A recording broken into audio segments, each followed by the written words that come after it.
ঈদ মোবারক। আজকে বাংলাদেশের প্রতিটি গ্রামে, প্রতিটি বাজারে, প্রতিটি গঞ্জে, প্রতিটি শহরে ঈদের জামাত অনুষ্ঠিত হচ্ছে। আমরা জাতির পক্ষ থেকে জামাতে যারা যেখানে শরীক হয়েছেন তাদেরকে ঈদ মোবারক জানাচ্ছি। একটু জোরে বলেন, তারা যেন সবাই শুনতে পায়। যারা ঈদের জামাতে শরীক হবার সুযোগ পাননি তাদেরকেও আমরা ঈদ মোবারক জানাচ্ছি, সেটাও জোরে ঈদ মোবারক দেন। আমাদের মা বোনেরা, মহিলারা যারা ঘরে আছেন তাদেরকেও আমরা জাতির পক্ষ থেকে ঈদ মোবারক জানাচ্ছি। আমাদের প্রবাসী শ্রমিকরা যারা বিদেশে আছে, সারা বছর কষ্ট করেছে, আজকে হয়তো ঈদের জামাতে যেতে পারবেন কিংবা যেতে পারবেন না, কিন্তু জাতির পক্ষ থেকে আমরা তাদেরকেও ঈদ মোবারক জানাচ্ছি।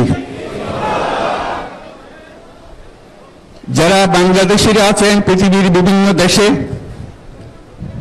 জাতির পক্ষ থেকে তাদেরকে আমরা বলে যাইনি, তাদেরকেও আমরা ঈদ মোবারক জানাচ্ছি। যারা হাসপাতালে আছে, রোগী, বিভিন্ন কারণে ঈদের জামাতে যেতে পারেন নাই, তাদেরকেও ঈদ মোবারক জানালাম। ঈদ দূরত্ব ঘুচানোর দিন, নৈকট্যের দিন, ভালোবাসার দিন। আজকে সেই দিনটা আমরা যেন গভীর ভালোবাসার সঙ্গে উদযাপন করতে পারি, সেই মেসেজ আমরা যেন সবার কাছে পৌঁছে দিতে পারি। আজকে একটা অটুট ঐক্য গড়ে তোলার দিন, এবং আমরা স্থায়ীভাবে ঐক্য গড়ে তুলতে চাই। ঈদের জামাতের এটাই আমাদের কামনা। আজকে মোনাজাত হবে, মোনাজাতে আমরা অবশ্যই যেন স্মরণ করি, আল্লাহর কাছে প্রার্থনা করি।